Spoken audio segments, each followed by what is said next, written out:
You know when you eat out at a restaurant and think, yo, I could probably make this at home?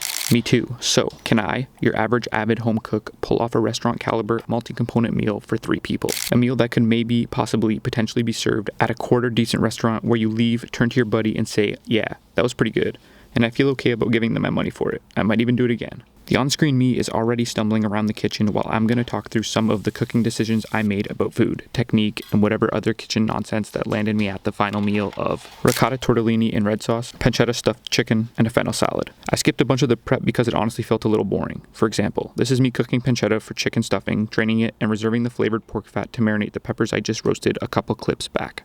When you sear a piece of meat, use a thick pan and let it preheat for way too long while you do a bunch of other stuff in the kitchen. Flour coating chicken is a great move, but you gotta be careful to knock off as much of the excess flour as you can. This will help you not burn any little bits that fall off before you've had a chance to get a good sear on the chicken. Good contact is very important, which is why you see me pressing the chicken into the pan like a pianist. While the chicken is searing, I'm gonna get started on the red sauce for the pasta. I like to use a lot of olive oil and a lot of garlic, and I don't bother with mincing because I'm gonna strain it out anyways. Go for it if you love mincing, but I really don't think it's all that necessary. Hell, you could just leave the whole cooked garlic cloves in the final dish. Some folks love that shit.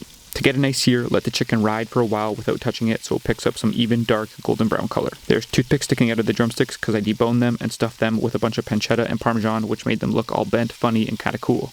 Back to the sauce. The garlic has been sizzling away for a bit, not too long, and in the meantime I blitzed the hell out of some good crushed tomatoes. Good crushed tomatoes, good olive oil, and a lot of garlic is my preferred way to make a simple red sauce. I'm only going to simmer this for probably about 30 minutes. I don't like to take it too far for a few reasons. Most importantly, I don't want to dampen all the acid in the tomato sauce. Before deglazing with some white wine, spoon out some of the residual fat from the sauce. It's much easier to do now rather than after the wine has been added. This makes reducing the sauce at the end a lot quicker, which will be important when things get a bit hectic as I finish the pasta. The dish is actually loosely based off a Marcella Hazan recipe that only calls for white wine in the braising liquid. Hands-off braises can free up your kitchen time for cleaning or knocking off for other activities like rolling out some pasta dough. If you use one of these hand crank rollers, I highly recommend picking up a second clamp so the whole contraption doesn't pivot every time you reef on the hand cranker. Nothing is worse. I want to get back to the cooking, so I'm just going to blaze through all of this pasta prep footage. Handmade pasta is extremely nuanced and I don't have enough experience to say anything important beyond practice. But as you can see, I've gone with a very small serving of pasta for 3 people, aiming for 5 tortelloni, a large version of tortellini, per person.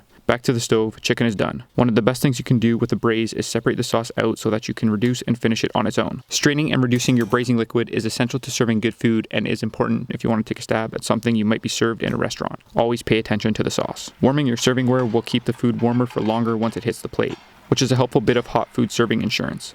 And you may as well take advantage of residual oven heat from the braise when you can. I don't always strain my tomato sauce, but again, going for a higher standard means doing things you might not do for an average dinner, like adding in a bunch of butter. The pasta water gets boiling while I mount the red sauce with some butter and reduce the braising liquid from the chicken.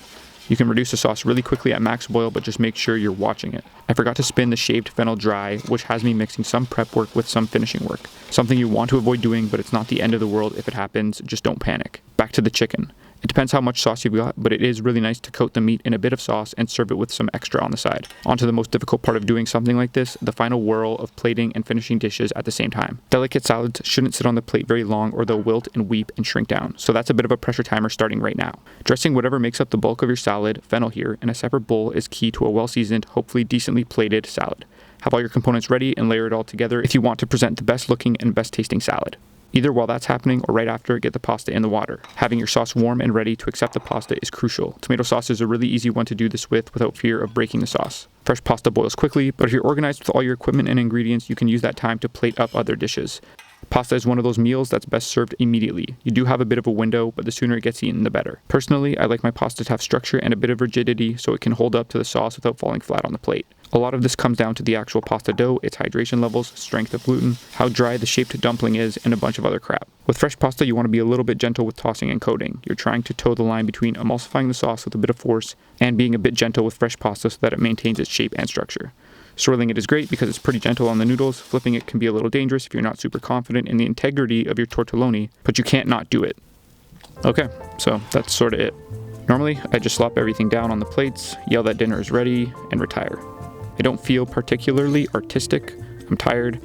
I want to eat, and I'm not very good at plating. But if you've come this far, you may as well plate the food with a bit of intention. Sometimes I wish I worked in a restaurant, but I don't. If your cooking feels stagnant, then just pretend you work in a restaurant for a second. Clank a bunch of pots on the stove and feel the momentary rush that hits when you're trying to bring it all together at the end. Once you plate it, remember you're actually just at home. There's no stakes, and now you can kick your feet up, enjoy what you've put together, and then scrub a bunch of pots.